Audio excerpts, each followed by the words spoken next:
संगठन मंत्र ओम शांति जानता दे समानो मंत्र समिति समानी समानं मनः सचित्त विशाम समानं मंत्र अभिमंत्र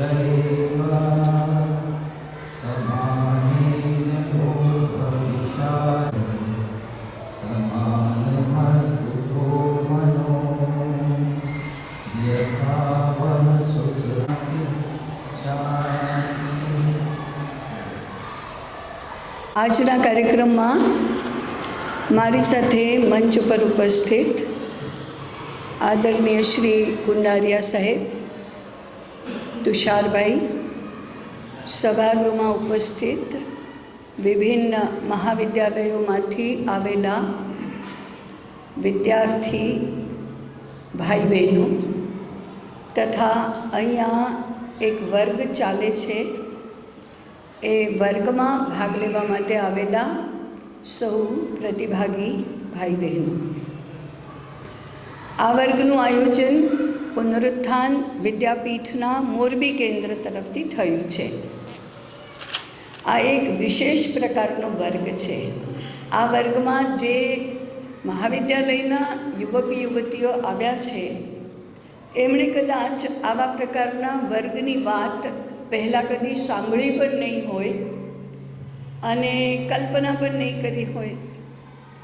જો કે અહીંયા ઉપસ્થિત છે એમાંના કેટલાક લોકો મને ફરીથી સાંભળતા હશે, કારણ કે હું તમારી કોલેજમાં આ પહેલાં પણ આવી હતી અને આપણા આ વિષયની વાત પણ કરી હતી.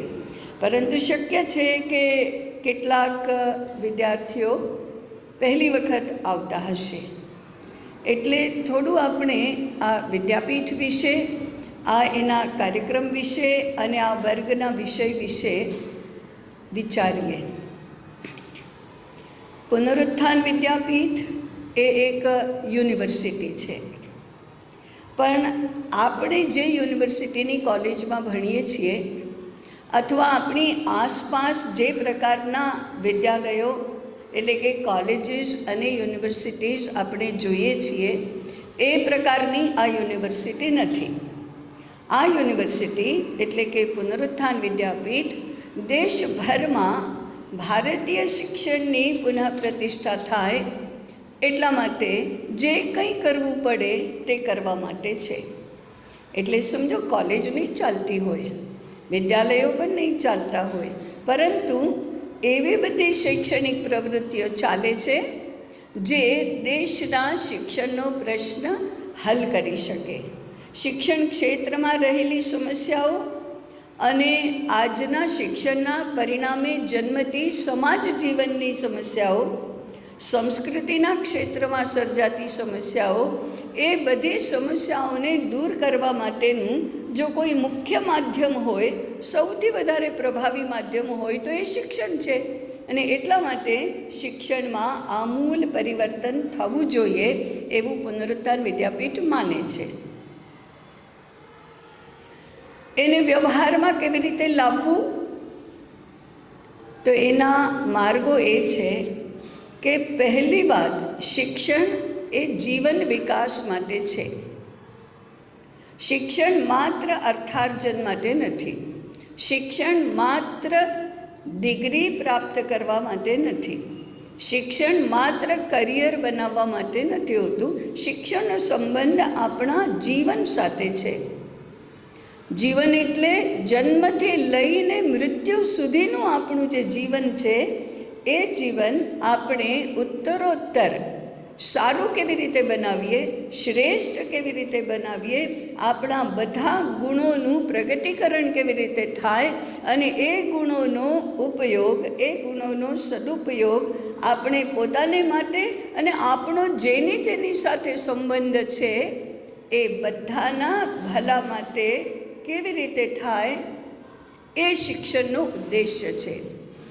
એવું શિક્ષણ આપવા માટેની, એવું શિક્ષણ આપવાની વ્યવસ્થા કરવા માટે પુનરુત્થાન વિદ્યાપીઠ કામ કરે છે.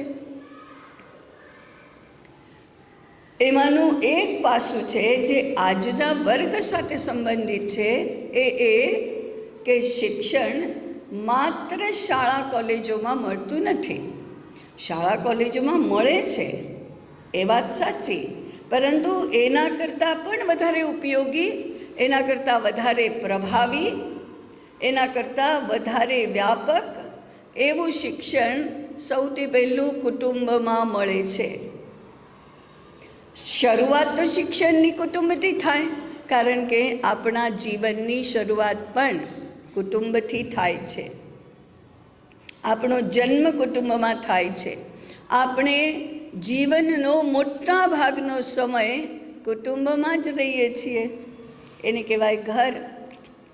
ઘરમાં રહેવાનો આપણો જન્મસિદ્ધ અધિકાર છે. કોઈને કોઈ વિશેષ કામથી આપણે ઘરની બહાર જઈએ છીએ, એ કામ પૂરું થાય એટલે ફરી પાછા ઘેર જ આવીએ છીએ. ક્યાંય પણ બહાર જતા હોઈએ તો આપણે પણ યોજના કરીએ છીએ અને કોઈ આપણને પૂછે છે પાછા ક્યારે આવશો. પણ ઘરમાં આવ્યા પછી કોઈ એમ નથી કહેતું કે કેટલા દિવસ રહેશો અને ક્યારે પાછા જશો, એવું નથી કહેતું. કેમ? આજીવન આપણે આપણા ઘરમાં રહેવાનું હોય છે. અને એટલા માટે આપણે પણ વિચાર કરી જોઈએ કે આપણા જીવનનો વિકાસ કુટુંબમાં થાય, એ જ વાત શક્ય છે, એ જ વાત મહત્ત્વની છે. એટલે કુટુંબ શિક્ષણ આજે જે ભૂલાઈ ગયેલી વાત છે કે કુટુંબમાં આપણા જીવનનો વિકાસ થાય છે, કુટુંબમાં આપણને શિક્ષણ મળે છે, એ ભૂલાઈ ગયેલી વાતને ફરીથી પાછી આપણે સ્મરણ પટલ ઉપર લાવવાની આવશ્યકતા છે. તો કુટુંબ શિક્ષણમાં આપણે શું શું કરવાનું? કુટુંબ વ્યવસ્થા વિશે જાણવું. હમણાં વન્યાબેને સંચાલન કરતી વખતે કહ્યું, દુર્લભમ ભારતે જન્મ. આપણે બધા ભારતીય છે. આપણા શાસ્ત્રો, આપણી પરંપરા, આપણો અનુભવ, આપણા વિદ્વજ્જનોએ કહેલી વાત, જાણકારોએ કહેલી વાત એ છે, પૂર્વ જન્મોમાં અનેક પુણ્યો કર્યા હોય ત્યારે આપણે આ જન્મે ભારતીય તરીકે જન્મ્યા છીએ. એનું કારણ શું? એનું કારણ એ છે કે આપણા પૂર્વજો એવા ઋષિઓએ તપશ્ચર્યા કરીને, જ્ઞાન સાધના કરીને, જ્ઞાનની ઉપાસના કરીને, સંશોધન કરીને, ચિંતન કરીને એક એવી સમાજ વ્યવસ્થા નિર્માણ કરી છે કે જેને કારણે આપણે હજારો વર્ષ સુધી સુસંસ્કૃત પદ્ધતિથી અને સમૃદ્ધિથી ભરપૂર એવું જીવન જીવી રહ્યા છીએ. જગતમાં આના જેવો બીજો કોઈ દેશ નથી. આપણને ભારતીય તરીકે આપણે માટે ગર્વ અને ગૌરવ બંને હોવા જોઈએ, કારણ કે આપણે વિશ્વને જીવન કેવી રીતે જીવાય, સુસંસ્કૃત જીવન કેવી રીતે જીવાય, સમૃદ્ધ જીવન કેવી રીતે જીવાય એનું ઉદાહરણ આપેલું છે. એ સમાજ વ્યવસ્થામાં મહત્ત્વની વાત એ છે કે સંપૂર્ણ માનવ જાતિ એકબીજા સાથે આત્મીય સંબંધોથી કેવી રીતે રહે, અને સંપૂર્ણ માનવ જાતિ માનવ સિવાયની સૃષ્ટિ સાથે, એટલે કે વૃક્ષ વનસ્પતિ સાથે, પ્રાણી સૃષ્ટિ સાથે, પંચમહાભૂતો સાથે, એટલે કે પૃથ્વી, જળ, તેજ, વાયુ, આકાશ સાથે કેવા સંબંધો જાળવે કે જેનાથી બધાનું જ સ્વાસ્થ્ય જળવાય, બધાનું જ હિત સાધન થાય, બધાને જ સુખ મળે. એવી સમાજ વ્યવસ્થા આપણા ઋષિઓએ જ્ઞાન સાધના કરીને નિરૂપણ કરી, એવી વ્યવસ્થા ગોઠવી. એ વ્યવસ્થામાં કુટુંબ એ એક બહુ જ અદ્ભુત એવી વ્યવસ્થા છે. એ કુટુંબનો મૂળ આધાર એટલે આત્મીય સંબંધો, પોતાનાપણાના સંબંધો. એના આધારે જ કુટુંબ ભાવનાનો વિકાસ થાય છે. કુટુંબની એક વ્યવસ્થા છે જેમાં 2-3 પેઢીઓ સાથે રહે છે, જેમાં એક જ પેઢીના બધા ભાઈઓ બહેનો બધા સાથે રહે છે. આ તો એની વ્યવસ્થા થઈ, આ એની રચના થઈ. પરંતુ કુટુંબ ભાવના શું છે? આત્મીયતા, પોતાનાપણું. એ પોતાનાપણાની ભાવના વ્યક્ત કેવી રીતે થાય છે? તો આપણને એકબીજા માટે પ્રેમ છે, આદર છે, સ્નેહ છે, અને એનો વ્યવહાર એટલે આપણે એકબીજાનો વિચાર કરીને જીવીએ છીએ. આપણે જેને પ્રેમ કરીએ છીએ એને આ કંઈક આપવાનો વિચાર કરીએ છીએ, બધું લેવાનો વિચાર નથી કરતા. આપીએ છીએ, કષ્ટ સહન કરીએ છીએ, શ્રમ કરીએ છીએ, એને શેમાં સુખ મળશે એનો વિચાર કરીએ છીએ. અને જેને આપણે પ્રેમ કરીએ છીએ એને માટે કષ્ટ સહન કરીને પણ, શ્રમ કરીને પણ, મારી વસ્તુ એને આપી દઈને પણ આપણને આનંદ થાય છે. મજબૂરીથી આપતા નથી, કોઈ પડાવી લે છે અને આપતા નથી. આપણે જાતે થઈને આપીએ છીએ કારણ કે આપણને આપવું ગમે છે. એ કુટુંબ ભાવનાના આધારે આપણી સમાજની વિભિન્ન વ્યવસ્થાઓ પણ ગોઠવાયેલી છે. એટલા માટે આપણે સૌએ આ કુટુંબ શું છે એ જાણવું જોઈએ, અને એ કુટુંબમાં આપણે રહેવાય કેવી રીતે એ પણ જાણવું જોઈએ.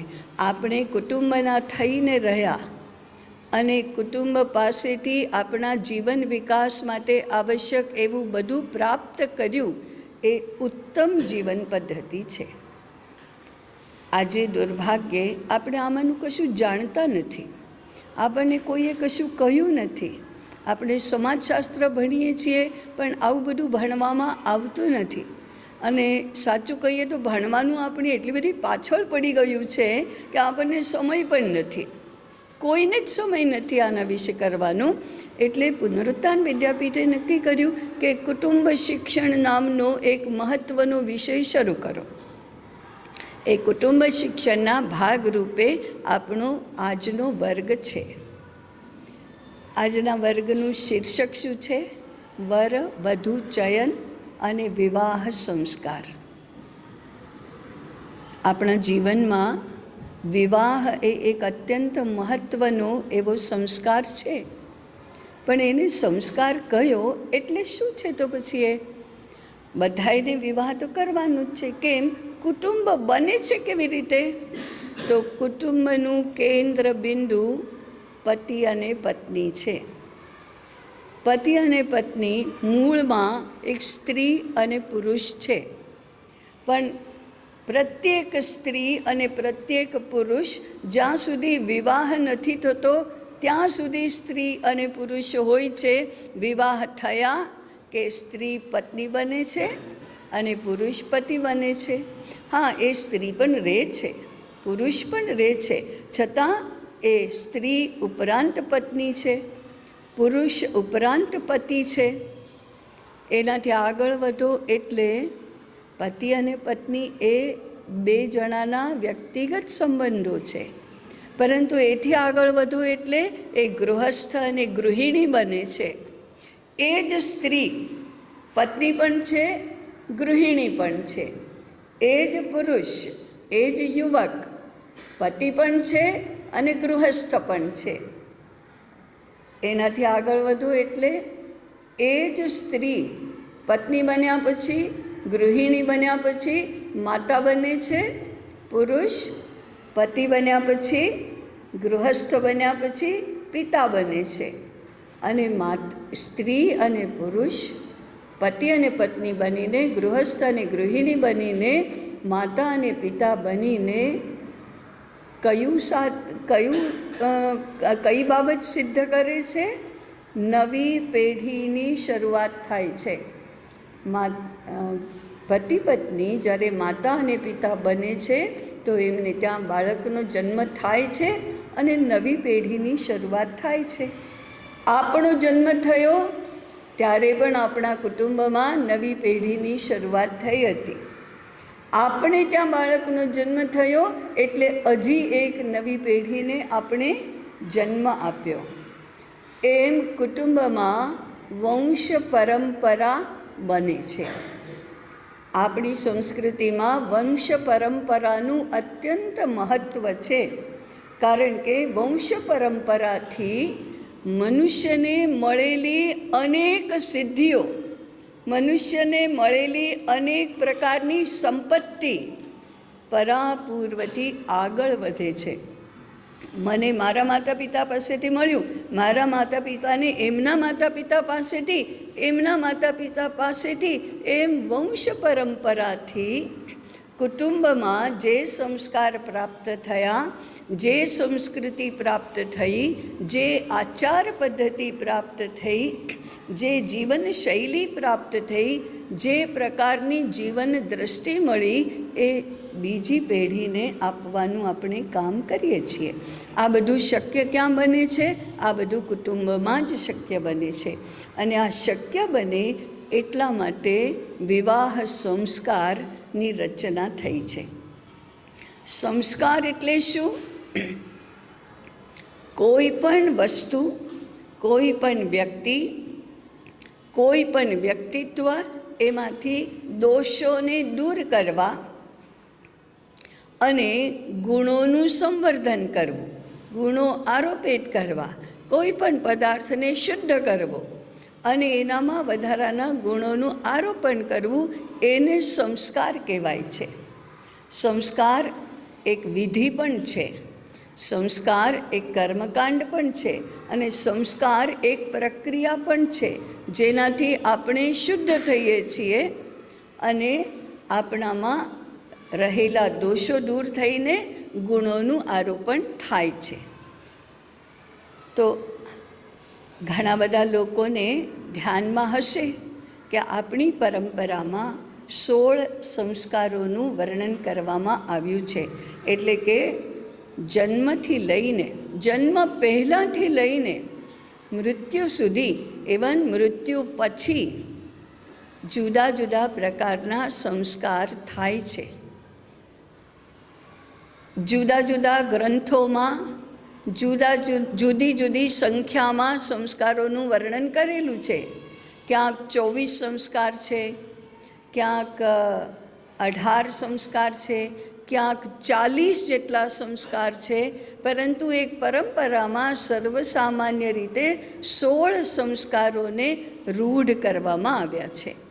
આ 16 સંસ્કારોમાં ગર્ભાધાન, પુંસવન, સીમંતોન્નયન, જાતકર્મ, અન્નપ્રાશન, ચૂડાકર્મ, કર્ણવેદ, યજ્ઞોપનયન, સમાવર્તન, વિવાહ. એ પછી તો માત્ર બે જ સંસ્કાર રહે છે, વાનપ્રસ્થ અને અંત્યેષ્ટિ. એવા 2 જ વધ્યા.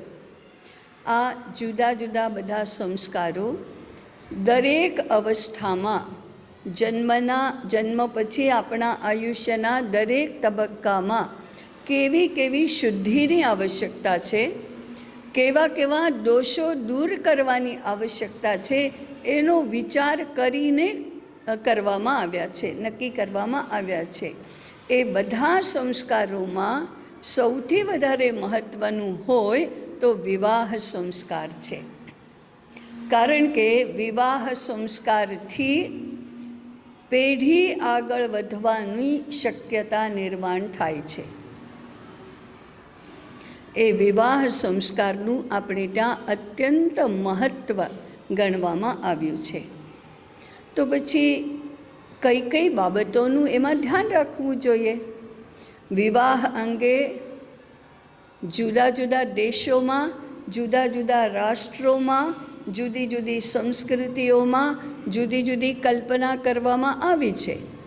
ભારતીય કલ્પના શું અને ભારત સિવાયના બીજા રાષ્ટ્રો અથવા સંસ્કૃતિઓમાં એની સંકલ્પના શું, એની વાત આપણે તુષારભાઈ પાસેથી જાણવાના છીએ. પણ એ પહેલાં ભારતમાં આપણે વિચાર કેવી રીતે કરીએ છીએ? તો વિવાહ એ અનિવાર્ય સંસ્કાર છે. કોઈ પણ જીવનમાં એક તબક્કો એવો આવે છે જ્યારે સ્ત્રીને પુરુષ અને પુરુષને સ્ત્રીની આવશ્યકતા પડે છે. આપણે બધા જાણીએ છીએ. પરંતુ એને સુસંસ્કૃત પદ્ધતિથી યોજવું એ તો ભારતના મનુષ્યએ જ વિચારેલું છે. અને એટલે શું સુસંસ્કૃત પદ્ધતિ એટલે શું? તો ગમે તે સ્ત્રી અને ગમે તે પુરુષ, ગમે ત્યારે ગમે તે સ્ત્રી અને ગમે તે પુરુષ, એવું તો ન થાય. એટલા માટે એને વ્યવસ્થિત પદ્ધતિથી વિચારવામાં આવ્યું છે. તો એ સંસ્કાર માટે આવશ્યકતા કોની પડે? તો એક સ્ત્રીની, એક પુરુષની. પાછળથી આપણે સાંભળવાના છીએ કે પેઢી આગળ વધે, વંશ આગળ વધે, એ માટે આ સંસ્કારની યોજના કરવામાં આવી છે. તો પેઢી આગળ વધે એનું શું મહત્ત્વ છે? શા માટે આપણે એનો વિચાર કરવો જોઈએ? અત્યારની સ્થિતિ કેવી છે કે આખા વિશ્વમાં આપણે એવું શીખીએ છીએ કે પોતાનો વિચાર કરો, બાકીના બધાનો વિચાર કરવાની કંઈ જરૂર નથી. પણ ભારતમાં એવું કહેવામાં નથી આવ્યું. આપણો જેની સાથે સંબંધ છે એ બધાનો વિચાર કરો. એને જ સજ્જન કહેવાય, એને જ સુસંસ્કૃત વ્યક્તિ કહેવાય. આપણો સંબંધ કોની સાથે આવે છે? તો સૌથી પહેલાં જન્મ થાય એટલે માતા પિતા સાથે આવે છે. પછી ભાઈ બહેનો સાથે આવે છે. પછી ઘરમાં જેટલા લોકો છે એ બધાની સાથે આવે છે. સંબંધ આવે છે એટલે શું? તો આપણું જીવન એ લોકોના વગર શક્ય નથી, અને આપણા સિવાય પણ એ લોકોનું જીવન શક્ય નથી. એટલે બધાને એકબીજાની આવશ્યકતા છે. એને કહેવાય કે આપણો એમની સાથે સંબંધ છે. માત્ર જરૂરત છે એવું નહીં, આપણને ગમતું પણ નથી. કાંઈ ભાઈ બહેન ઘરમાં હોય અને ભાઈ બહેન વગર આપણને ચાલવાનું છે? નથી ચાલવાનું. કેમ? ગમતું પણ નથી. માતા પિતા વગર ગમતું નથી. ઘરમાં દાદા દાદી ન હોય તો ગમતું નથી. મિત્ર પરિવાર ન હોય તો ગમતું નથી. એટલે કે આપણને એ બધાની સાથે સંબંધ બનાવવો ગમે પણ છે. આપણને બધા પ્રિય પણ હોય છે. તો એ બધાની સાથે આપણો સંબંધ છે. કામકાજનો સંબંધ છે, વ્યવહારનો સંબંધ છે, મિત્રતાનો સંબંધ છે, પ્રેમનો સંબંધ છે, આત્મીયતાનો સંબંધ છે. આપણી આવશ્યકતાઓની પૂર્તિ કરવા માટે પણ એ સંબંધ આપણને જોઈતો હોય છે. કોણ આપણું બધું કરે? એમ સમાજમાં વિવિધ પ્રકારના વ્યવસાયો કરનારાઓનો પણ એકબીજાની સાથે સંબંધ છે. સુથાર ન હોય તો ખેડૂતને હળ કોણ બનાવી આપે? બળદ ન હોય તો ખેતી કેવી રીતે થાય? આજે તો એમ કહે છે કે હા ટ્રેક્ટર છે ને, બળદ વગર એ ચાલે. પણ તો ટ્રેક્ટર વગર આપણને નહીં ચાલે, ખેતી નહીં થાય. વણકર વગર આપણને કપડું મળવાનું નથી. એમ દરેક વ્યવસાય કરનારનો એકબીજાની સાથે સંબંધ છે, આવશ્યકતાનો પણ અને આદરનો પણ. આપણને વડીલો વગર ચાલવાનું નથી, આપણને શિક્ષકો વગર ચાલવાનું નથી, આપણને વૈદ્યો વગર ચાલવાનું નથી, આપણને પોલીસ વગર પણ ચાલવાનું નથી. કોઈના વગર કોઈને ચાલતું તો નથી જ, કારણ કે બધાનો એકબીજાની સાથે ઉપયોગિતાનો અને આવશ્યકતાનો પણ સંબંધ છે.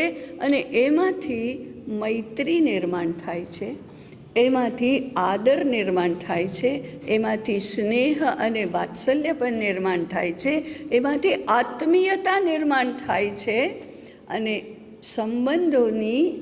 સંબંધોની શ્રેણી, સંબંધોના સ્તરમાં ઉત્તમ અને સૌથી વધારે શ્રેષ્ઠતા છે એ આત્મીયતાના સંબંધની ઉપયોગિતાથી શરૂ થાય અને આત્મીયતામાં પરિણમે એ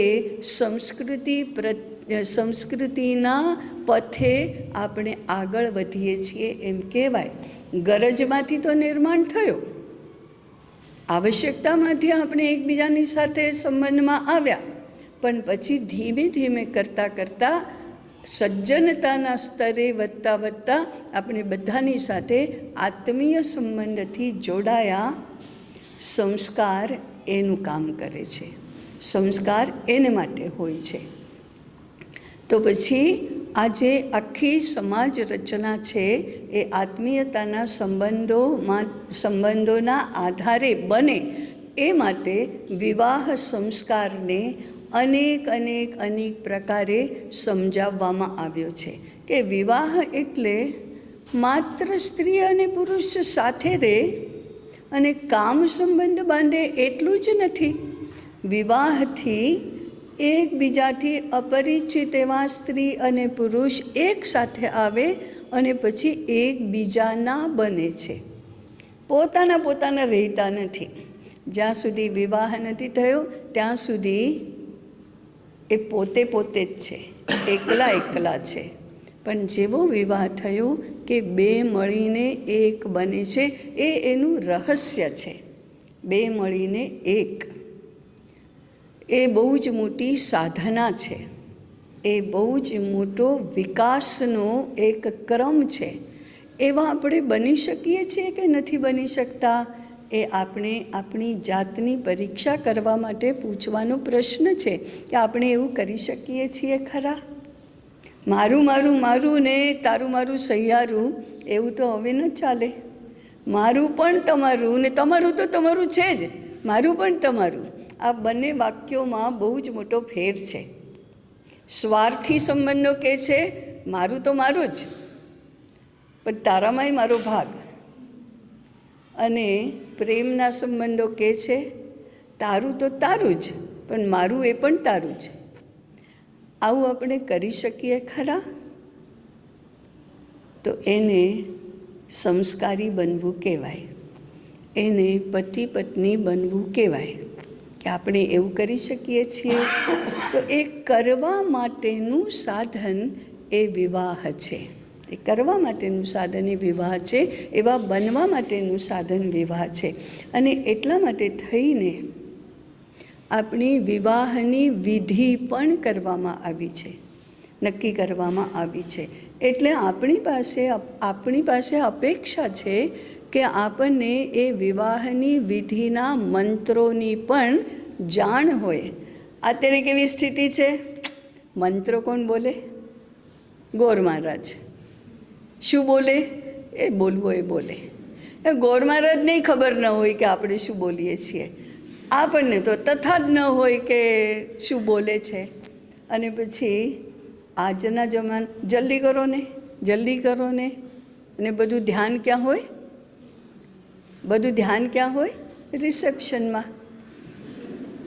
અને રિસેપ્શનમાં શું ને શું નહીં એના ઉપર હોય. એના ઉપર હોય, ઠીક છે ને. ઉત્તમ કપડાં, શૃંગાર, આ બધું જ જરૂરી છે, કરવું જ જોઈએ. એ બધામાં પણ હાલવાનું જ હોય, બરાબર છે. પણ મુખ્ય વાત કઈ છે? વિવાહ વિધિની. એમાં જે મંત્રો બોલીએ છીએ તે, એમાંથી આપણી પાસેથી શું અપેક્ષા રાખવામાં આવી છે તે એને એ જાણવું જોઈએ. કોણે જાણવું જોઈએ? જેણે લગ્ન કરવાના છે તેણે. જેના દીકરા દીકરીઓના લગ્ન થાય છે એમણે. અને જે લોકો એ લગ્ન મહાલવા માટે સાક્ષી બનીને ત્યાં આવ્યા છે એ બધાએ. ટૂંકમાં જેને પણ કંઈ પણ વિવાહ સાથે સંબંધ છે એ બધાએ જાણવું જોઈએ કે આ વિવાહની વિધિ છે શું અને વિવાહના મંત્રો છે કયા, એ જાણવા જોઈએ. એને ભણેલા લોકો કહેવાય, એને બુદ્ધિમાન લોકો કહેવાય, એને સારા લોકો કહેવાય, એને સમજદાર લોકો કહેવાય.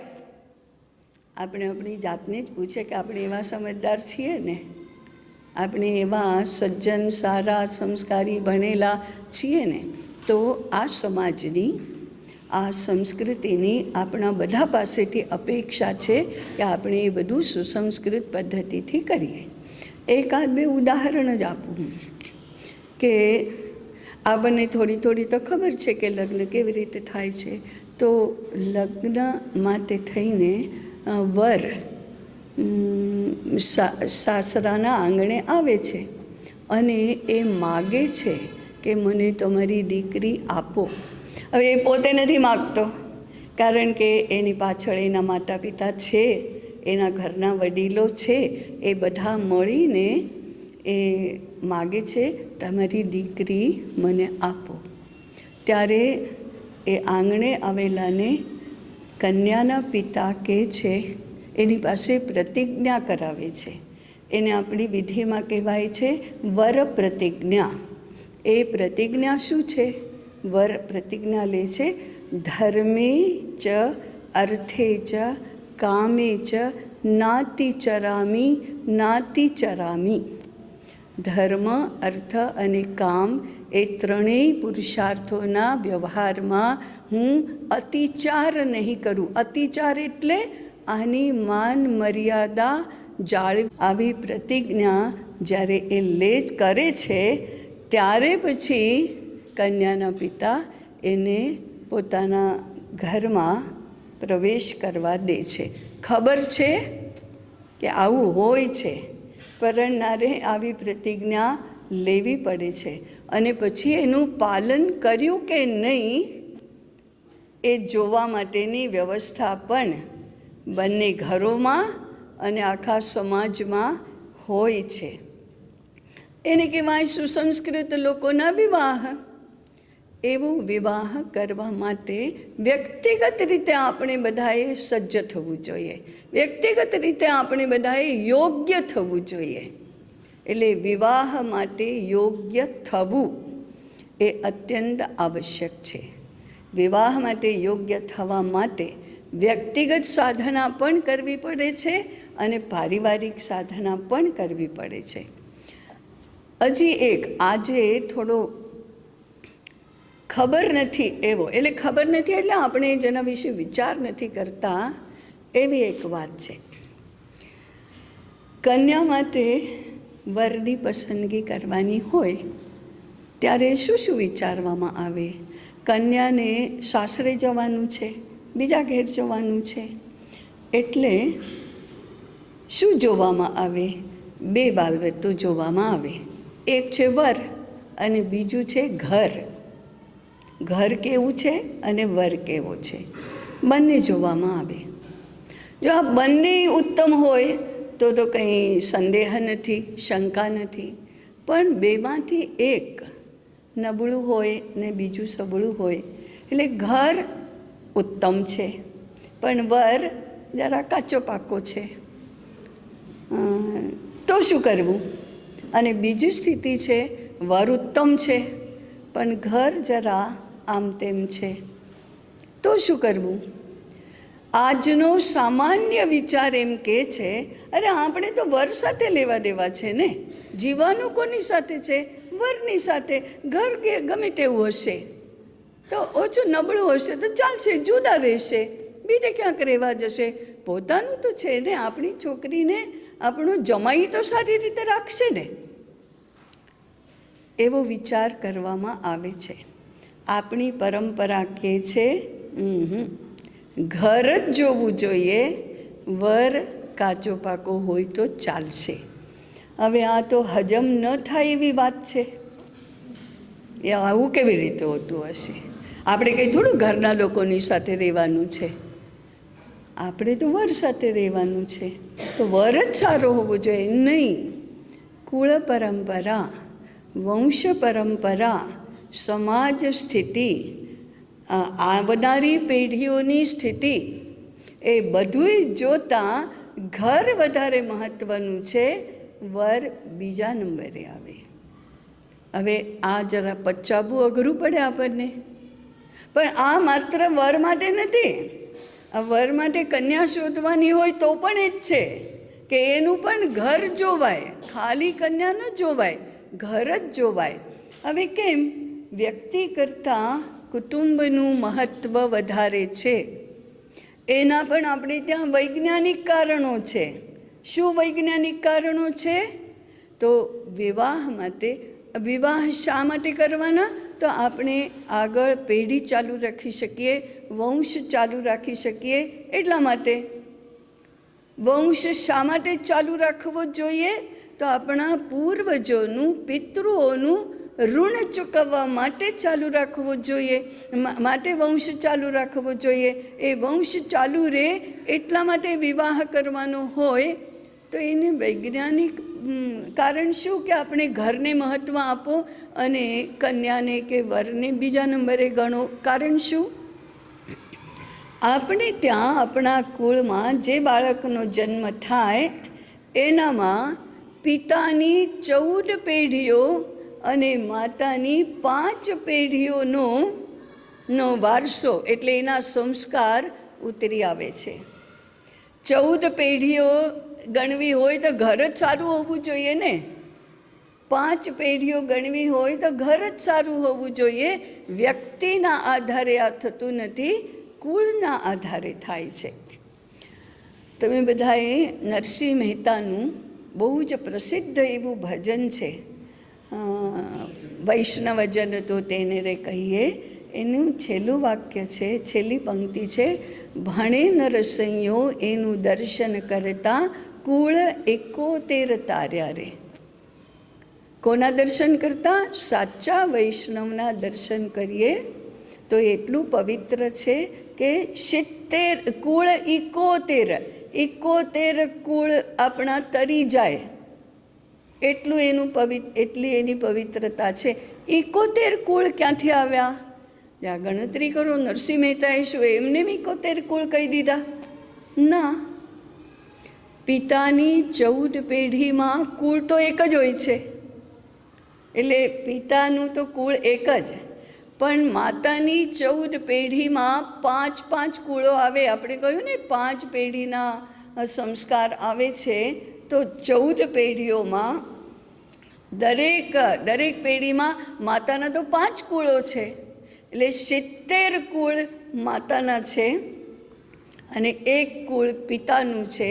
એવા 71 કુળોનો સંબંધ આપણા ઘરમાં જન્મ લેનારા બાળક સાથે છે. હવે ખાલી વર કે ખાલી કન્યા જોવાય નહીં, ઘર જ જોવાય, પૂર્વજો કેવા છે એ જ જોવાય.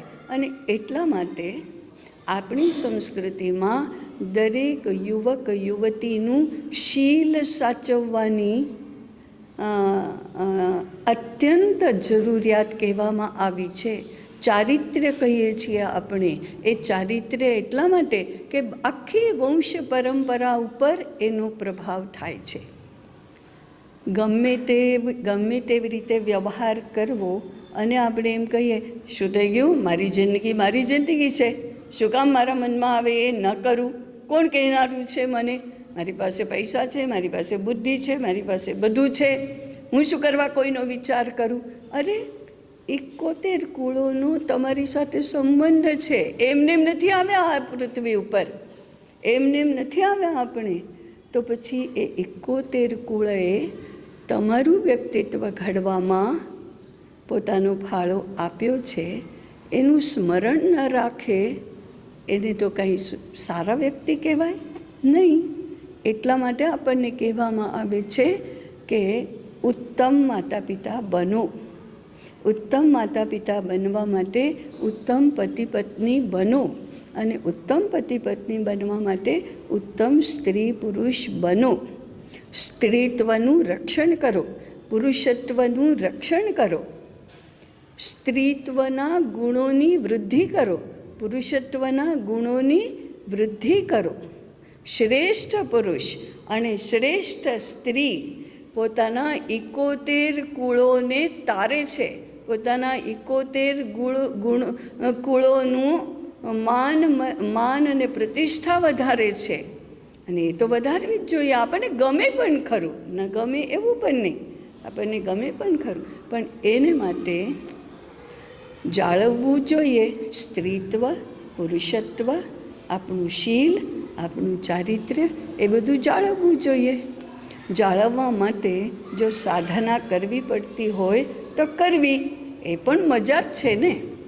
ગમે તેમ વ્યવહાર કરીને બધું ફેંકી દેવું, આપણું બધું સામર્થ્ય ફેંકી દેવું, આપણા બધા ગુણો ફેંકી દેવા, એમાં શું મોટાઈ છે? એમાં શું મર્દાનગી છે? એમાં શું હોશિયારી છે? એ તો નથી. એટલા માટે વિવાહ પૂર્વની યુવાવસ્થાને સાધનામય યુવાવસ્થા કહી છે. સાધનાનો કાળ છે, વ્યાયામ કરવાનો કાળ છે, પરિશ્રમ કરવાનો કાળ છે, સંયમ કરવાનો કાળ છે, આપણા બધા જ ગુણોનું રક્ષણ કરવા માટેનો આ કાળ છે. તો એ કરી જાણો. 16 વર્ષથી લઈને 25 વર્ષ અથવા વિવાહ થાય ત્યાં સુધીનો સમય અત્યંત સંયમથી, અત્યંત શ્રમથી, વ્યાયામથી, સેવાથી, ગુણોનું સંવર્ધન કરીને, વિચારપૂર્વક, સમજદારીથી જ્ઞાન પ્રાપ્ત કરીને આપણે સ્ત્રીત્વ અને પુરુષત્વને જાળવવાનું છે અને એના બધા જ સામર્થ્યમાં વૃદ્ધિ કરવાની છે. સામર્થ્ય સંપાદન કરો. જેમ તેમ આપણી શક્તિઓને, ગુણોને ફેંકી ન દો. એ આ જે આપણો વર્ગ છે એનું વિષય વસ્તુ છે. કેવી રીતે કરીશું આ બધું? એ જુદા જુદા સત્રોમાં આપણને જાણવા મળશે. જેમ કે સારો વર કોને કહેવાય, સારી કન્યા કોને કહેવાય, સારો વર થવાય કેવી રીતે, સારી કન્યા થવાય કેવી રીતે, કેવા વરને માટે કેવી કન્યા યોગ્ય છે, કેવી કન્યા માટે કેવો વર યોગ્ય છે, કેવો વર સારો હોય તો ઘર પણ સારું હોય, એનો અર્થ શું? આ બધા વિષયો આપણને આ 2 દિવસમાં જુદા જુદા સત્રોમાં જુદા જુદા વક્તાઓ પાસેથી જાણવા મળશે. પણ મહત્ત્વનું એ કે આપણું આ જીવનનો અમૂલ્ય તબક્કો છે, એ તબક્કાને આપણે જાળવી લઈએ. આ બધું જ્ઞાન ખરેખર ઘરમાં મળવું જોઈએ, પણ આજે ઘરમાં મળે એવી સ્થિતિ નથી. સહજ લોકગીતોમાં વર્ણન કરવામાં આવેલું હોય છે અને એ લોકગીતો કે એ દાદા દાદી પાસેથી સાંભળીને આપોઆપ જ બીજી પેઢીને મળે એવી વ્યવસ્થા ઘરમાં પરંપરાથી હોય છે. આવાના તો કોઈ વર્ગો હોતા નથી, આવાની તો કંઈ વિદ્યાલયો હોતા નથી. પણ આ 21મી સદીની એવી બલિહારી છે કે આના પણ વર્ગો કરવા પડે, કારણ કે આપણને આવું કોઈએ કહ્યું નથી. એટલા માટે આવા પ્રકારના વર્ગોની આવશ્યકતા છે અને આપણે આ વર્ગોના માધ્યમથી આપણી યુવા પેઢીને આ જ્ઞાન આપવાની યોજના કરી છે. કોઈ પણ વ્યક્તિ સાચી વાતો જાણ્યા પછી તો ખોટું ન કરે ને, પોતાને જ માટે નુકસાન કરનારું હોય એવું તો ન કરે. એટલે આપણે જાણીએ તો આપોઆપ જ આપણને સાચો અને યોગ્ય વ્યવહાર કરવાની સમજ આવે. એવી સમજ યુવા પેઢીમાં કેળવવા માટે થઈને આપણે આ વર્ગનું આયોજન કર્યું છે. આમાં જે વિષયો થવાના છે એ એવા છે: વિવાહ અંગેની ભારતીય સંકલ્પના શું અને અભારતીય એટલે કે પશ્ચિમની સંકલ્પના શું, આપણો જીવન વિકાસ કઈ કઈ રીતે થાય છે, એની પ્રક્રિયા શું હોય છે, એ વિષય પણ એક સત્રમાં આવશે. સારો વર કોને કહેવાય, સારી વધુ કોને કહેવાય, એ પણ આવશે. સારો વર બનવા માટે શું કરાય, સારી વધુ બનવા માટે શું કરાય, એ વિષય પણ આવશે. વર અને વધુની જોડી કેવી રીતે બને છે, એ પણ આવશે. વિવાહ વિધિ, વિવાહ કર્યા પછી પતિ પત્ની બનીએ તો એનો સંબંધના રહસ્યો શું, એ પણ વિષય આવશે. પતિ પત્ની એકલા નથી હોતા, એ ગૃહસ્થ અને ગૃહિણી હોય છે. એના માધ્યમથી ઘરના બધા લોકોની સાથે અને આખા ઘરનો સમાજની સાથે જે સંબંધ આવે છે એ જાળવવા માટે આપણે ગૃહસ્થ અને ગૃહિણી હોઈએ છીએ. એટલે શું? અને પછી નવી પેઢીની શરૂઆત આપણાથી થાય. એટલા માટે માતા પિતા બનીએ તો એ બધી પ્રક્રિયામાંથી પસાર થતાં આપણે કેમ મોટા થતા જઈએ છીએ, આપણે કેમ વધારે સમજદાર અને જ્ઞાની થતા જઈએ છીએ, આપણે કેમ મેચ્યોર થતા જઈએ છીએ, આ એક પ્રક્રિયા સમજવા માટેનું પણ એક સત્ર હશે. અને પછી ગૃહસ્થ અને ગૃહિણી થઈને ઘર ચાલે કેવી રીતે, ગૃહ સંચાલન થાય કેવી રીતે, એ પણ વિષય આવશે. આવા બધા વિષયોથી આ એક પ્રાથમિક સ્વરૂપનો એવો વરવધુ ચયન અને વિવાહ સંસ્કાર એ વર્ગ આપણે કરી રહ્યા છીએ. આ વર્ગ કર્યા પછી આનાથી વધારે એડવાન્સ્ડ, વધારે વિગતવાર આ વિષય જાણવો હશે તો દરેકને માટે પુનરુત્થાન વિદ્યાપીઠ એ વ્યવસ્થા તો કરશે જ. વિદ્યાપીઠની એવી અપેક્ષા છે કે ભારતની યુવા પેઢી પોતાના બધા સામર્થ્યનું વર્ધન કરીને સમાજ પ્રત્યેનું પોતાનું દાયિત્વ જાણે, સમજે અને એ પ્રમાણે એને વ્યવહારમાં પણ લાવે અને એનાથી આપણા સમાજની સંસ્કૃતિ અને સમૃદ્ધિ બંને વધે અને આપણું રાષ્ટ્ર ફરી પાછું શ્રેષ્ઠ રાષ્ટ્ર બને તો આપણે વિશ્વને પણ અત્યારના સંસ્કાર અને સંસ્કૃતિના ક્ષેત્રમાં જે સંકટો નિર્માણ થયા છે એ સંકટોમાંથી મુક્ત કરી શકીએ. વ્યક્તિથી, વ્યક્તિગત જીવનથી શરૂ થયેલી આ યાત્રા વિશ્વ કલ્યાણ સુધી વિસ્તરવા માટેની યાત્રા છે. એ યાત્રાની શરૂઆત આપણે આજે કરી રહ્યા છીએ. આપણી આ યાત્રા મંગલમય હો અને સાર્થક બને એવી સૌને શુભેચ્છા આપીને અને પરમાત્માના શ્રી ચરણોમાં પ્રાર્થના કરીને મારો વિષય હું અહીંયા પૂર્ણ કરું છું. नमस्कार. के कार्यकर्ता, सरस्वती शिशु मंदिर के आचार्यगण और सभी इस वर्ग में शामिल हुए सभी युवक युवतियों को सप्रेम नमस्कार करते हुए और माँ सरस्वती की वंदना करते हुए और सभी में भवानी शंकर की प्रतिकृति पति पत्नी के रूप में व्यक्त हो, ऐसी ईश्वर से प्रार्थना करते हुए अपनी बात मैं कहना चाहता हूँ. मैं करीब 10 वर्ष अमेरिका में रहा और वहाँ की सभ्यता, संस्कृति और समाज को बहुत करीब से देखा और समझने का समय मैंने लगाया भी है, इच्छा भी थी और ऐसा ध्यान भी जाता था कि भारत में समाज कैसा है और विदेश में समाज कैसा है, ऐसी एक क्यूरियोसिटी भी मन में थी. तो उसके कारण ऐसा करने का मुझे अवसर भी प्राप्त हुआ. अभी सुनाई दे रहा पीछे?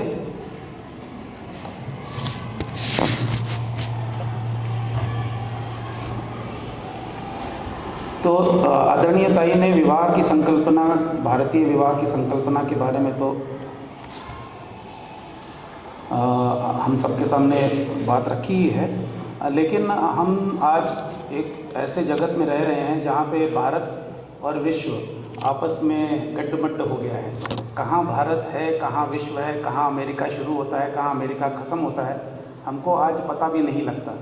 तो इसके लिए आवश्यक है कि हम इस बात को ध्यान से समझें और फिर अपने विवेक के अनुसार अपना निर्णय, अपने जीवन को किस दिशा में हम ले जाना चाहते हैं, उसके अनुसार हम उचित निर्णय ले सकते हैं. तो सबसे पहले हमको ये ध्यान देना है कि भाषा कोई भी हो, उसमें उस भाषा के पीछे जो भी संस्कृति होती है वो संस्कृति भी साथ में आती है. उदाहरण के लिए एक शब्द हम प्रयोग करते हैं रिलीजन, और भारत में उस शब्द का अर्थ हम जानते हैं धर्म. इतना तो हम सभी जानते हैं कि रिलीजन और धर्म एक नहीं होता.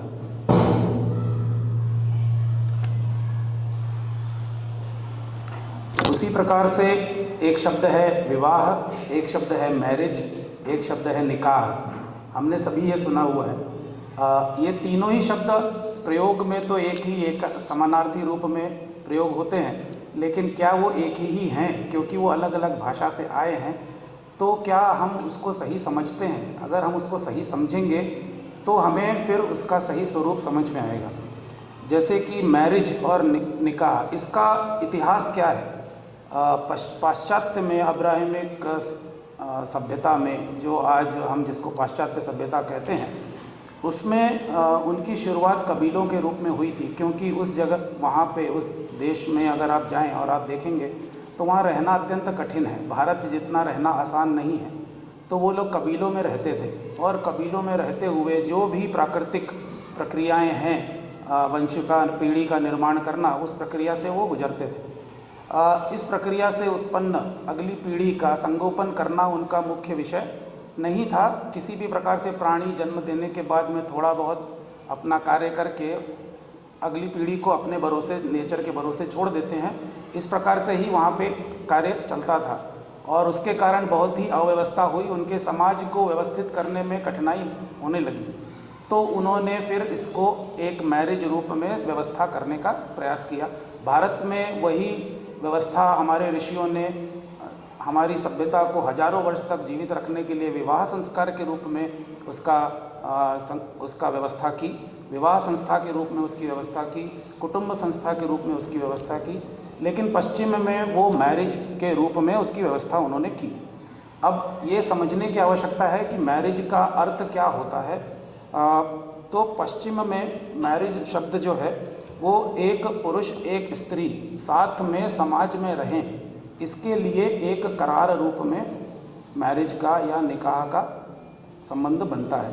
हम सभी मूवीज़ में देख के या कहीं पढ़ के इतना तो समझते हैं कि मैरिज के लिए पति पत्नी साथ में आते हैं। एक प्रीस्ट होता है या पादरी होता है या मौलवी होता है, जिसके समक्ष दोनों अपनी अपनी बातें कहते हैं और फिर मुझे स्वीकार है, आई एग्री करके वो उस कॉन्ट्रैक्ट को एग्जीक्यूट करते हैं। उसका एक पेपर बनता है जिसमें पादरी का या मौलवी का सिग्नेचर होता है और वो कॉन्ट्रैक्ट आगे कार्य आता है। भारत में भी यही पद्धति आज कोर्ट में या आर्य समाज के सर्टिफिकेट के रूप में भी हमने इंपोर्ट कर ली है। लेकिन अगर आप विवाह संस्कार में देखें तो कोई कागज़ वहाँ पे नहीं होता है। ताई ने बताया वर प्रतिज्ञा करता है और वधू उसके साथ में उस प्रतिज्ञा के आधार पर ही अपना जीवन निर्वाह करने के लिए साथ में जाती है।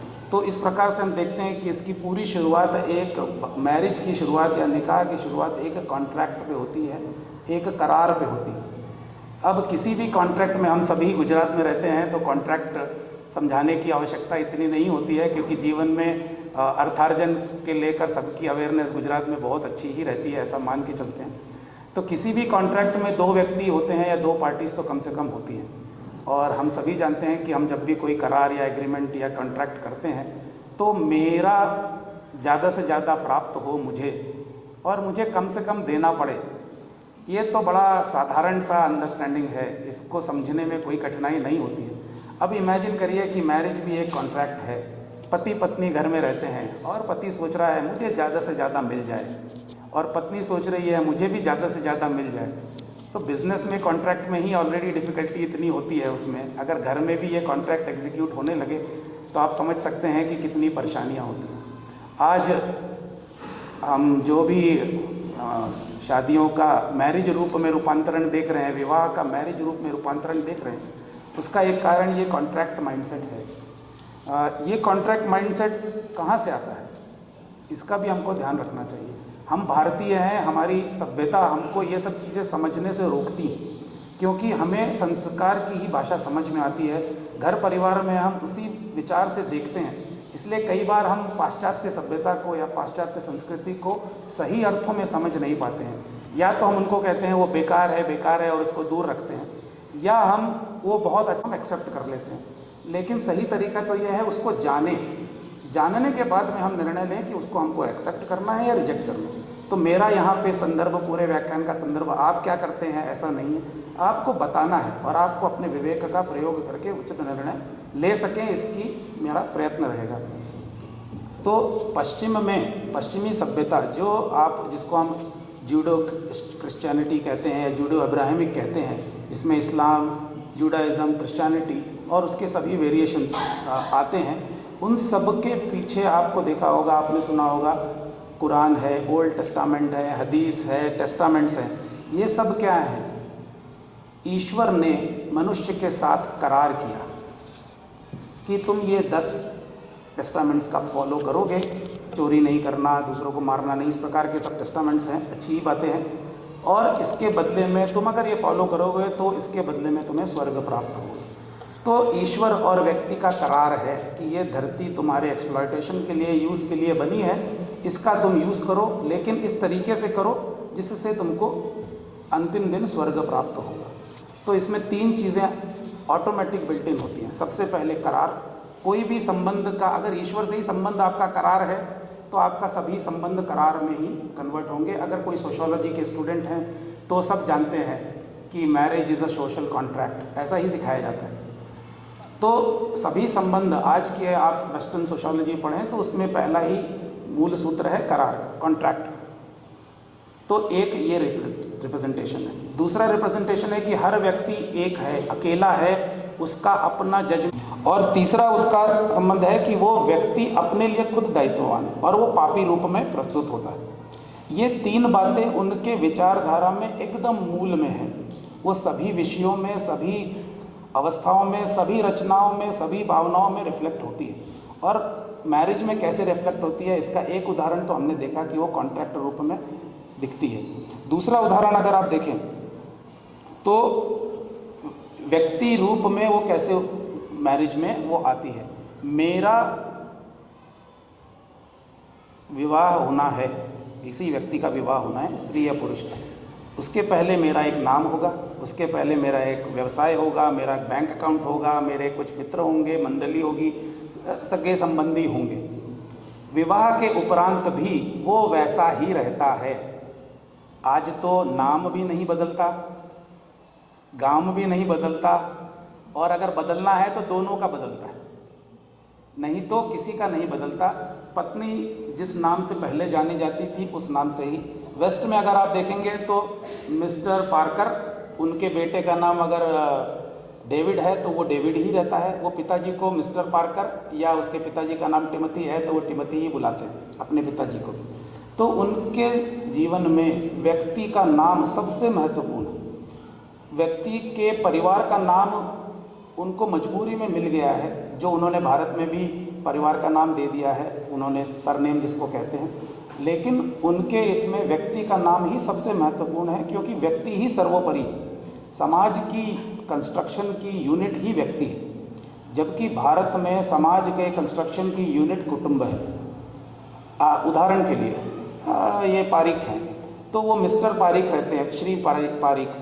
उनके पिताजी 20 साल 25 साल पहले श्री पारिक थे, आज उनके पुत्र श्री पारिक हैं, 20 साल बाद में उनके पुत्र श्री पारिक होंगे वो, लेकिन वो श्री पारिक ही रहेंगे। वो मिसेस पारिक या श्रीमती पारिक, उनका बेटा पारिक जी का लड़का, उनके पिताजी पारिक जी के पिताजी, उनका भाई पारिक जी का भाई, ऐसे ही रहता है। सिर्फ व्यक्ति बदलते रहते हैं लेकिन पहचान एक ही रहती है।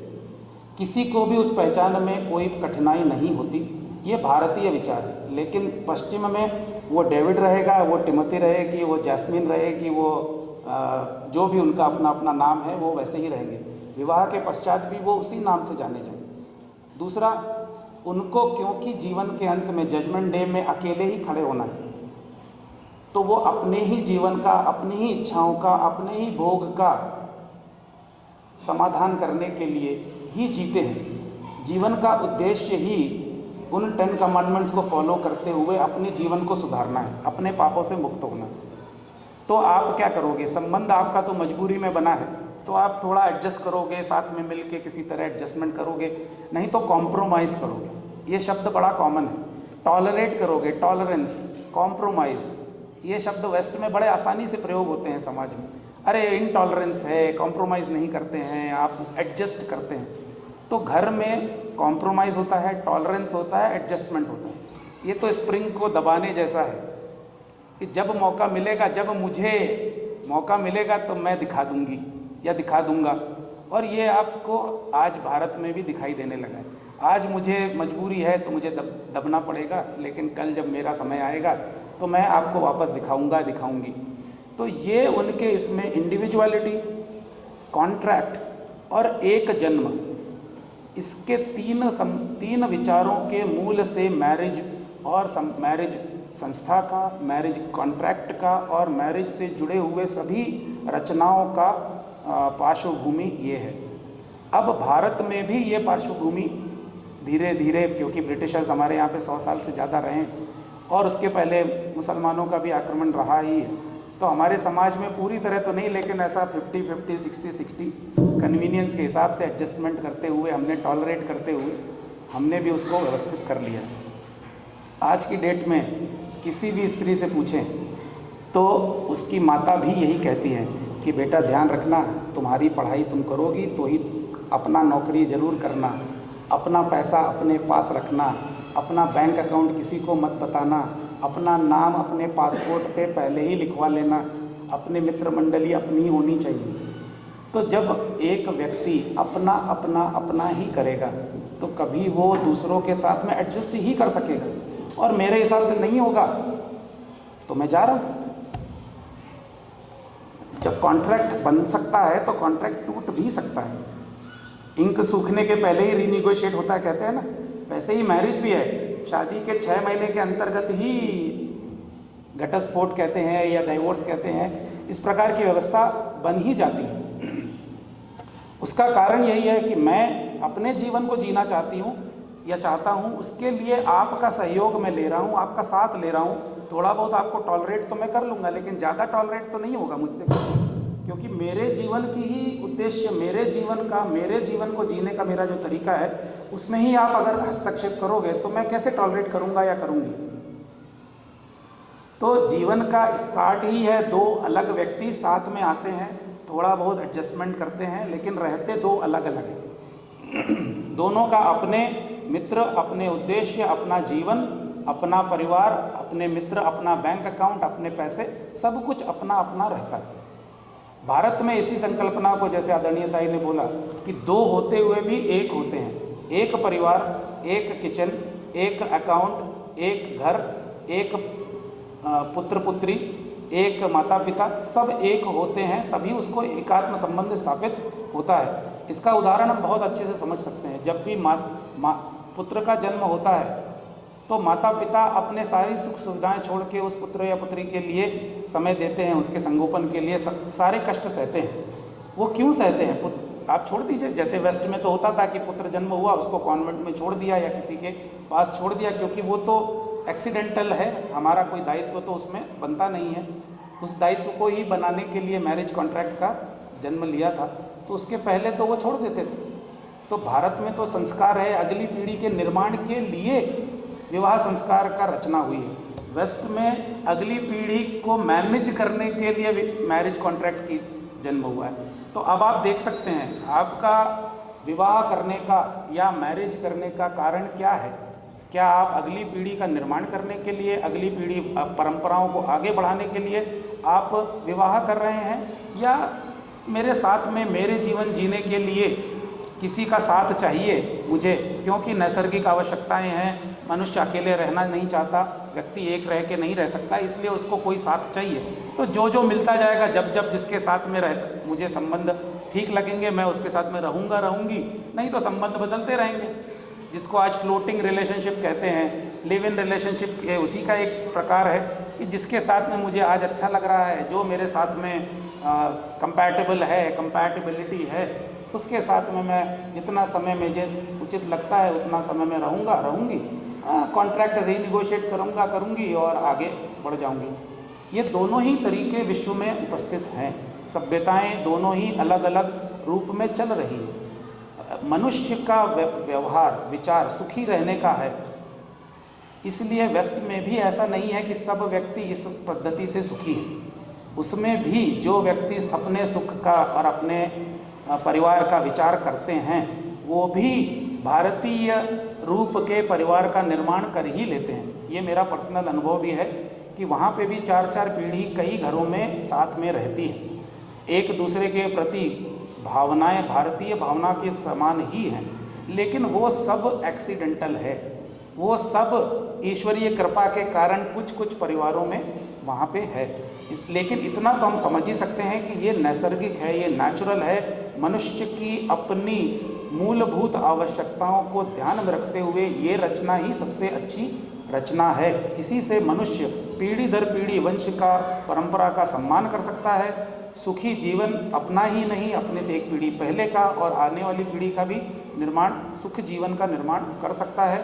और अपने जीवन को सही रूप में जी सकता है। क्योंकि आप सब समझ सकते हैं कि अगर मैं सबसे कॉन्ट्रैक्ट के साथ में एसोसिएटेड हूँ, पत्नी से कॉन्ट्रैक्ट में हूँ, माता पिता से कॉन्ट्रैक्ट में हूँ, पुत्र से कॉन्ट्रैक्ट में हूँ, मित्र से कॉन्ट्रैक्ट में हूँ, व्यवसाय में कॉन्ट्रैक्ट में हूँ, तो हर समय मुझे सबसे ज़्यादा लेने का जुगाड़ करना पड़ेगा और कम से कम देने की व्यवस्था करनी पड़ेगी। जो जो व्यवसाय कर चुके हैं या किसी भी कॉन्ट्रैक्ट में जा चुके हैं वो ये सब जानते हैं कि एक एक कॉन्ट्रैक्ट कितना पेनफुल होता है। इस प्रकार के संबंध बनाए रखना कोई आसान बात नहीं होती है, क्योंकि आपको हर समय अलर्ट रहना पड़ता है। हर समय मुझे कोई नुकसान ना पहुंचा दे, इसकी व्यवस्था ध्यान में रखनी पड़ती है। उससे अच्छी व्यवस्था क्या है? जैसे घर में, अगर घर में आप जाएं और माता पिता के साथ में आपका कॉन्ट्रैक्ट है, तो एक उदाहरण देता हूँ। आपने मम्मी ने आपको भोजन दिया, आपने 200 रुपये निकाल के दिए। प्रयत्न करिएगा कभी। पिताजी ने आपके लिए कुछ लाया, आपने 500 रुपये दिए। अभी नहीं दे सकते हैं तो अकाउंट में लिख लिया कि जब मैं बड़ा हो जाऊंगा तो आपको 2 लाख रुपए, मेरा मम्मी के साथ भोजन का खर्चा हुआ था, वो 2 लाख रुपए दूंगा। तो आप जैसे ही 14-15 के होंगे या आपको पहली स्कॉलरशिप मिलेगी तो आप मम्मी से कहोगे मम्मी खाना नहीं चाहिए, मुझे 75 रुपये में तो बाहर मिल जाता है। पड़ोस वाली आंटी तो हमें 50 रुपये में थाली दे देती है, आपका तो बहुत महंगा पड़ता है। हो जाएगा। पिताजी आपका अभी कोई ज़रूरत आवश्यकता नहीं है, क्योंकि हमारे टीचर जो हैं वो तो हमको 2000 रुपये महीने की फ़ीस में सब बता देते हैं, इसलिए आपकी कोई अभी आवश्यकता नहीं है। ये घर, इसमें हमें रहने की आवश्यकता नहीं है, क्योंकि वो जो हॉस्टल है उसमें तो हमको सब सुख सुविधाएँ भी हैं और वो तो 7000 रुपये महीने में हमको मिलता है। यहाँ तो आप 10,000 रुपये चार्ज करते हो। अब किसी भी प्रकार का संबंध घर में, आप जो आज आनंद से, शांति से, मन से, जैसा ताई ने कहा, घर में रहने का जन्म सिद्ध अधिकार, वो तो आपका एक दिन में ही ख़त्म हो जाएगा। जब आपका अधिकार घर में ही नहीं है तो हॉस्टल में तो आपका तो हो ही नहीं सकता। इसका मतलब क्या हुआ? सबसे पहले आप बेस विहीन हो गए, आपका कोई आधार नहीं है, आपका रूट कुछ नहीं है, आपका कोई भी ज़मीन से किसी भी तरीके के जुड़ाव नहीं है।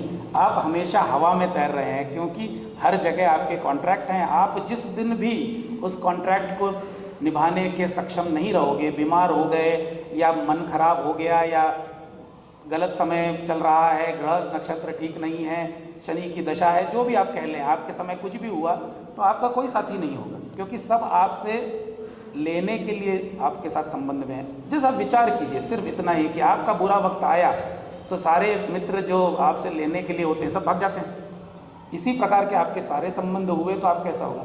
एग्जैक्टली यही पश्चिम में होता है। जैसे ही व्यक्ति की नौकरी छूटी, पत्नी ने उसको डाइवोर्स दिया, बेटे को, बच्चे को लेके चली गई, कोर्ट ने भी कहा तुम उसको नहीं संभाल सकते हो, इसलिए अब पत्नी और पुत्र को अलग रहने का अधिकार है। पत्नी अपने नौकरी करती भी होगी तो भी उसके पैसे उसके, आप उसका आधा उसको देंगे और आप अपने जीवन का कॉन्ट्रैक्ट पत्नी के साथ में ख़त्म। कोर्ट ने आपका कॉन्ट्रैक्ट ख़त्म किया, अब आप इंडिपेंडेंट हैं, स्वतंत्र हैं। क्या सही में स्वतंत्र हैं?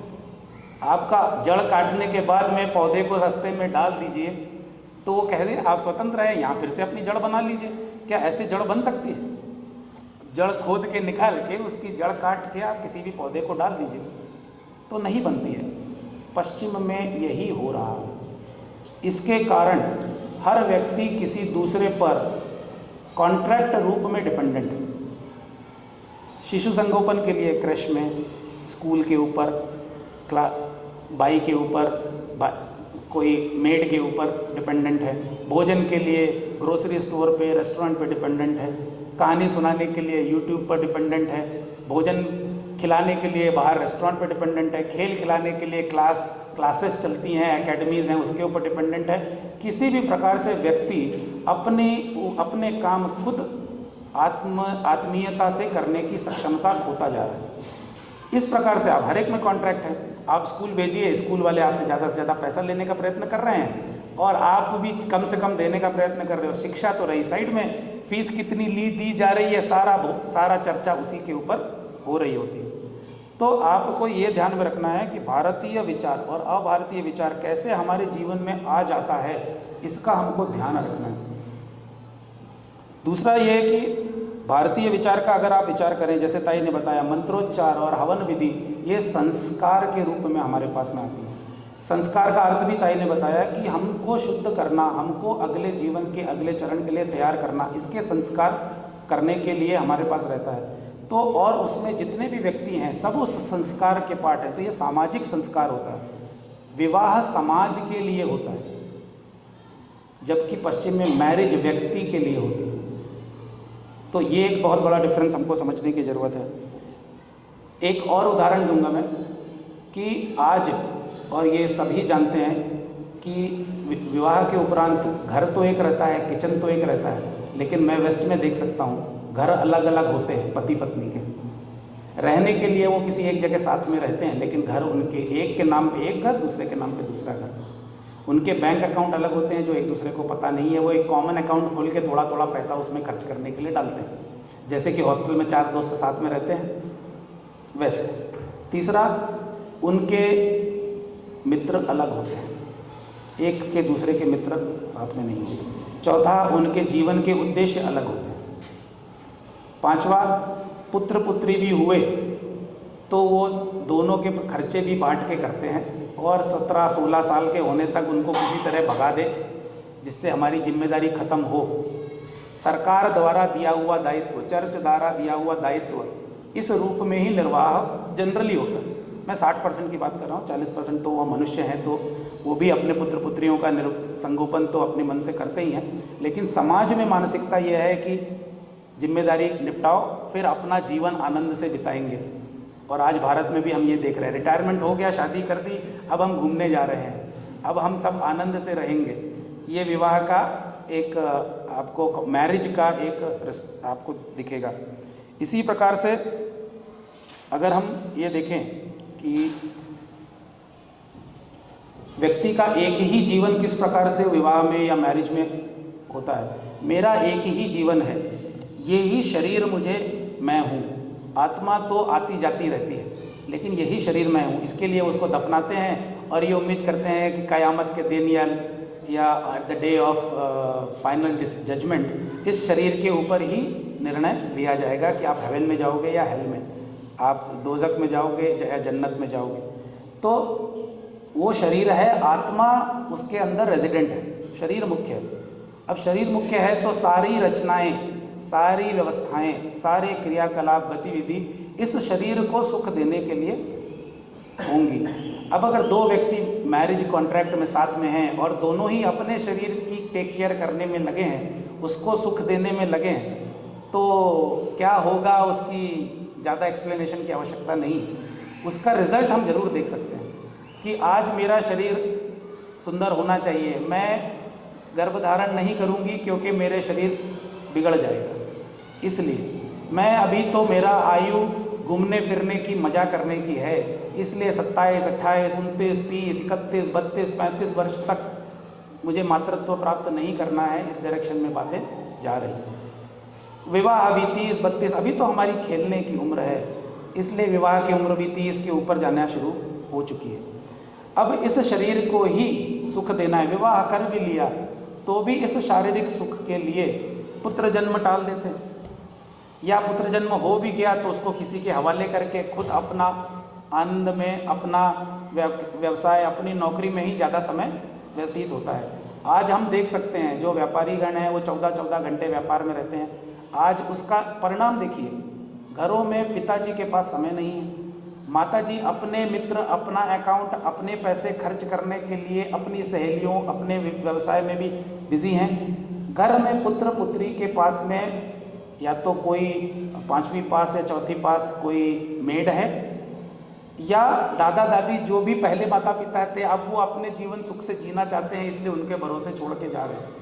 वो भी कहते हैं कहाँ सरदर्द मुझे दे दिया है, अभी तो मेरा आनंद करने का उम्र है, अभी चलो ये रोने धोने वाले बच्चों को मेड दे दो, खाना खिला देगी उसको। अब बच्चों के हाथ में आ गया है मोबाइल, अब माता पिता रूप में उनको मोबाइल प्राप्त हो गया। तो कहाँ से शुरू हुई विवाह का, मैरिज हुआ, मैरिज का इंडिविजुअलिटी हुआ, और इंडिविजुअलिटी का हम क्या क्रिएट कर रहे हैं। क्या हम उस नई पीढ़ी का निर्माण जैसे कर रहे हैं उनसे अपेक्षा कर सकते हैं कि उनको घर, परिवार, माता पिता, किसी के प्रति किसी भी प्रकार का एकात्म या प्रेम का संबंध स्थापित होगा? तो किस प्रकार से मैरिज को विवाह में कन्वर्ट करने के साथ ही हम सभी एक ही पीढ़ी में पूर्ण पीढ़ी को बर्बाद करने की व्यवस्था कर चुके हैं। इसका परिणाम वेस्ट के समाज को भुगतना पड़ रहा है। उन्होंने वर्षों-वर्ष भुगता है। इसके कारण उनकी कोई भी सभ्यता 150, 200, 300 साल से ज़्यादा चलती ही नहीं। आज अमेरिका को हम इतना ऊंचा समझते हैं, उनकी सभ्यता अगले 10 वर्ष में घुटनों पर आ जाएगी। इसकी व्यवस्था उन्होंने खुद ही कर ली है। मुझे ज़्यादा एक्सप्लेन करने की आवश्यकता नहीं है। अगर कोई भी न्यूज़ में सुनता हो कि क्या उनके समाज में चल रहा है, तो उन्होंने विवाह की जगह मैरिज किया। अब मैरिज की जगह मैरिज भी ख़त्म हो गई है। वो सोशल कॉन्ट्रैक्ट किस लेवल पे जाके रुक रहा है, उसका अंदाज़ा आप लोग खुद अपने आप लगा सकते हैं। मुझे इस मंच से बोलने की आवश्यकता नहीं। तो किस प्रकार से मैरिज कॉम्प्रोमाइज़, करार कॉम्प्रोमाइज़, और आप करते करते कहाँ डिटेरियोरेशन पर रुकोगे, इसका कोई भी लोअर लेवल नहीं होता। तो मेरा आह्वान है सभी से, यहाँ पे बैठे सभी युवक युवतियों से, कि आप अपने जीवन को सुख से, अपने परिवार को सुख से, अपने आगामी आने वाली पीढ़ी के निर्माण के लिए अगर आप अपना दायित्व समझते हैं, तो कृपया मैरिज, निकाह, विवाह, इसमें अंतर समझिए, इसको आत्मसात कीजिए और विवेकपूर्ण रूप से निर्णय लीजिए। और आगामी सत्रों में जो बताया जा रहा है उससे अपनी समझ विकसित कीजिए।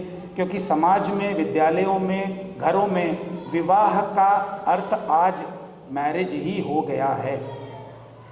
अगर घरों में भी विवाह का अर्थ मैरिज हुआ है, तो युवाओं से हम क्या अपेक्षा कर सकते हैं। इस कारण से ही, जैसा ताई ने बताया, कि हमको ये वर्ग का आयोजन इसी कारण से करना पड़ रहा है कि विवाह का अर्थ मैरिज घरों में भी हो गया।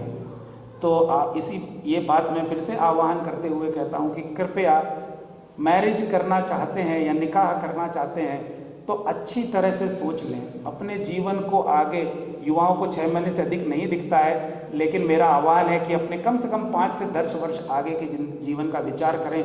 और मैरिज और निकाह में होने वाले कॉन्ट्रैक्ट के कारण आपके जीवन पे जो असर होने वाला है, उसका ध्यान रखते हुए विवेकपूर्ण तरीके से निर्णय लें। इसी बात को कहते हुए मैं अपनी वाणी को विराम देता हूँ। बहुत बहुत धन्यवाद। आर्य समाज जेवी अनेक सामाजिक सेवाकीय संस्थाओं સાથે તેઓ સંકળાયેલા છે। ઓમકારનાદથી વધાવી લેશું।